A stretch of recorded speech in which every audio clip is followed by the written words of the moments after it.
বেশি বাড়বে। অধিকাংশ যুবক গুলা মোবাইল, ফেসবুক, ইউটিউব, টিকটক আর অন্য যা কিছু আছে এগুলোর ভিতরে নিমজ্জিত হয়ে নামাজও পড়ে না। মোবাইল না দেওয়ার কারণে মাকে হত্যা করে, বাবাকেও পর্যন্ত হত্যা করে, আছে না নাই? জামানা কোন দিকে গেল? এই কারণে আমার আল্লাহ বলেন জামানা যত অতীতে তত মানুষ ভালো।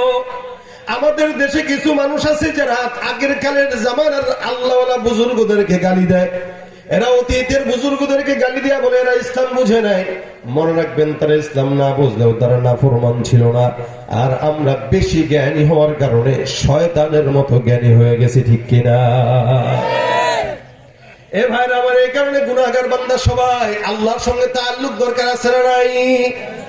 আমার আল্লাহ ডাক দিয়া বলেন, আলা ইন্না আউলিয়া আল্লাহ, আলা ইন্না আউলিয়া আল্লাহ লা খাউফুন আলাইহিম ওয়ালা হুম ইয়াহজানুন।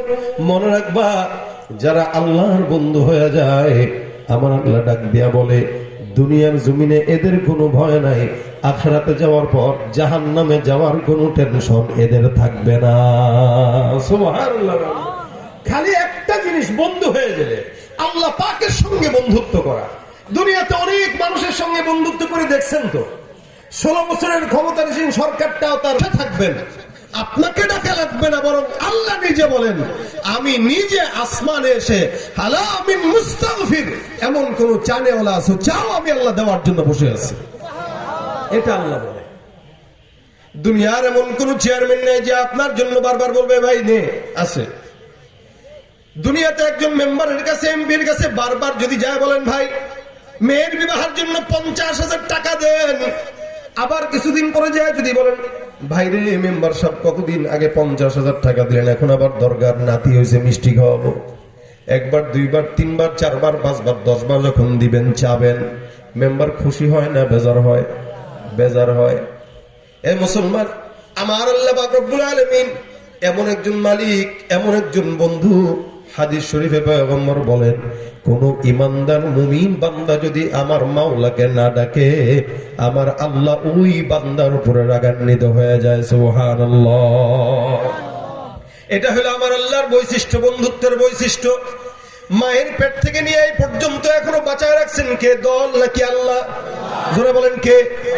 মায়ের পেটের ভিতরে বলাও লাগে নাই, যে মায়ের গর্ভ থেকে জন্মগ্রহণ করার পরে একটা ছোট্ট বাচ্চা, 1.5 হাতের বাচ্চা, 1 হাতের বাচ্চা, মায়ের পাশে শোয়া। আমার আল্লাহ পাক রব্বুল আলামিন এই বাচ্চাটাকে লালন পালন করার জন্য মায়ের পাশ দিয়ে শোয়ায় রাখলো। এত বিশাল বড় দেহের মা, রাত্রিবেলা একবার এদিকে হয়, আরেকবার এদিকে হয়। দেখবেন মা যখন ঘুমায়, ওই মাটাকে স্বামী যদি বারবার বাহির থেকে এসে ডাক দেয়, দরজায় টোকা দিলে ঘুম ভাঙে না। এত গভীর ঘুমের মধ্যে স্ত্রী নিমজ্জিত, স্বামী যতবারই কলিং বেল টিপ দেয় ঘুম ভাঙে না। কিন্তু ছোট্ট বাচ্চা যেটা পাশে শোয়া আছে, এই বাচ্চাটা ডাকাও লাগে না, নড়াচড়াও লাগে না, মুখ দিয়া ওয়া শব্দ উচ্চারণ করতে দেরি, আমার মাওলা মায়ের ঘুম ভাঙতে 1 সেকেন্ডও দেরি করায় না।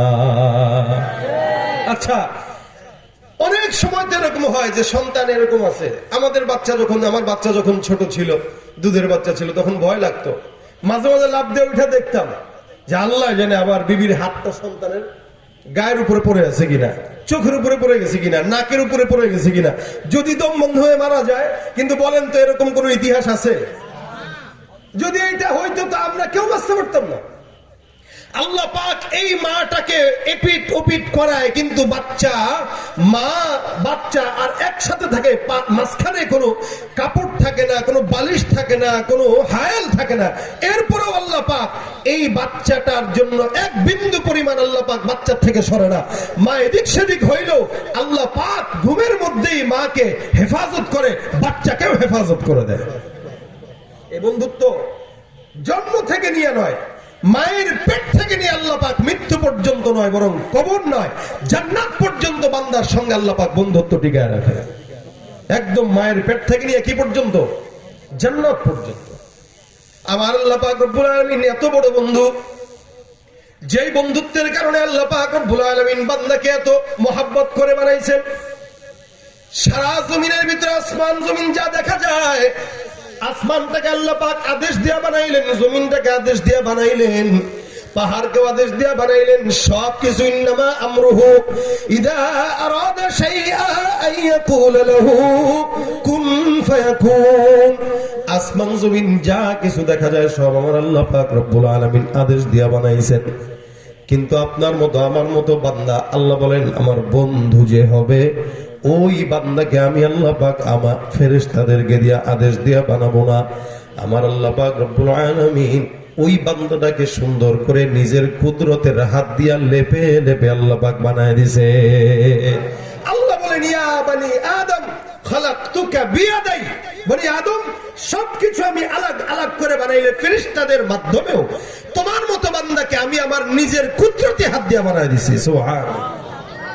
আমার আল্লাহ পাক রব্বুল আলামিন কুদরতি হাত দিয়া বানাইলেন। বানানোর পর বান্দাকে রেখে দিলেন 40 বছর পর্যন্ত। বান্দা মাটির ঠনঠনে একটা মূর্তি হয়ে ফেলায় রাখছে। শয়তান কেবল একবার যায়, চতুর্দিকে ঘুরে আর খোঁচা দেয়, আবার ডাক দিয়া বলে ক্বালা ফাবিইজ্জাতিকা লাউগওয়িয়ান্নাহুম আজমাইন। তোমার জাতের কসম এই বান্দাকে আমি ধোঁকা না দেওয়া পর্যন্ত ছাড়বো না।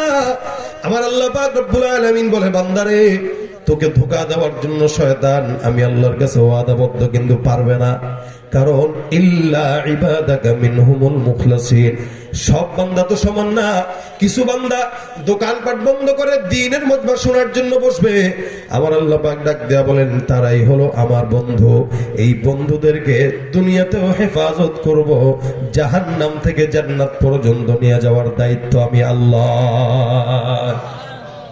এ ভাইরা, আমার আল্লাহ পাক রব্বুল আলামিন বান্দাকে হাত দিয়ে লেপে লেপে বানাইলেন, এত সম্মান দান করলেন, যার কারণে হাদিস শরীফে পয়গম্বর আরবি সাল্লাল্লাহু আলাইহি ওয়াসাল্লাম বলে কাবা ঘর আল্লাহর নবী একবার তওয়াফ করে, জমিনের মধ্যে সবচাইতে দামি ঘর হলো বাইতুল্লাহ। যেই ঘরটা একবার তওয়াফ করার পর নবী করিম বলেন কেউ যদি একবার তওয়াফ করে আল্লাহ পাক তাকে নিষ্পাপ বানায় দেয়, আর গুনাহ থাকে না। আবার পয়গম্বর বলেন এই বান্দাটা এত নিষ্পাপ কেন? নিষ্পাপ বলে বাইতুল্লাহ তওয়াফ করার জন্য। হাদিস শরীফে বলেন পয়গম্বর একদিন বাইতুল্লাহ তওয়াফ করতেছেন, আর কাবার দিকে তাকায় তাকায় ডাক দিয়া বলে কাবা তোমার মর্যাদা মালিকের দরবারে অনেক, তুমি কি জানো তোমার চাইতেও আল্লাহ পাক একদলকে দামি বানায় দিয়েছেন। সাহাবায়ে কেরাম তাকায় আছে, রাসূল কি বলে? আল্লাহর নবী কাবার দিকে তাকায় ডাক দেয়া বলে কাবা তোমার মর্যাদা অনেক অনেক অনেক, তবে তুমি কি জানো তোমার চাইতেও আল্লাহ পাক রব্বুল আলামিনের কাছে একজন আদনা থেকে আদনা ইমানদারের সম্মান আল্লাহর দরবারে বেশি। ছোট থেকে ছোট ইমানদার, আল্লাহর রাসূল বলেন কাবার চাইতেও ওই ইমানদারের দাম কি? কথা কয় নাকি? কাবার চাইতেও বেশি সম্মানটা আল্লাহ পাক কত জায়গায় দিয়েছেন। এই জন্য তো মালিক বলেন উলাইকা কাল আনআমি বাল হুম আদাল। সম্মান তো দিয়েছে, যদি সম্মান টিকায় রাখতে না পারে কুকুরের চাইতেও খারাপ।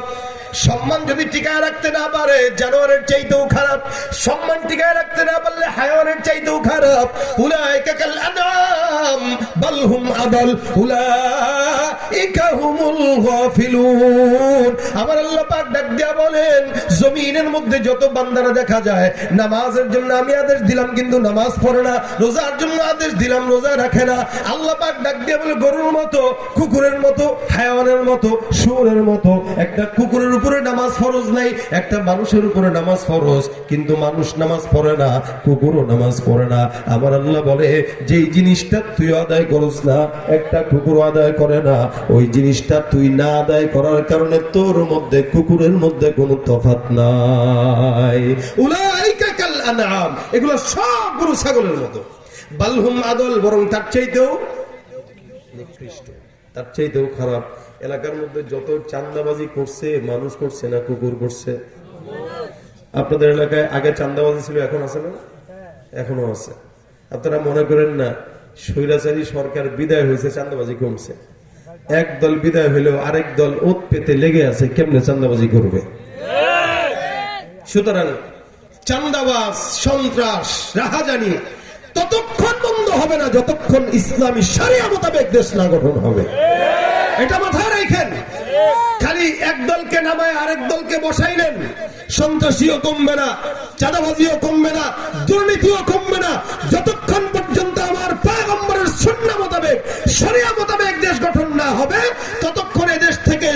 শান্তি, এদেশের শান্তি আসা সম্ভব হবে। আল্লাহ পাক রব্বুল আলামিন বলেন বালহুম আদল, সব কুকুরের চাইতেও খারাপ। এগুলা কুকুরের মতো, হায়াওয়ানের মতো, জানোয়ারের মতো। কেন বলে এলাকার মধ্যে চাঁদাবাজি কুকুর করে না মানুষ করে? মানুষ করে।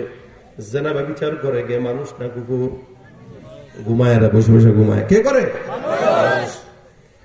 চুরি রাহাজানি সন্ত্রাসী ডাকাতি মানুষ করে না কুকুর করে?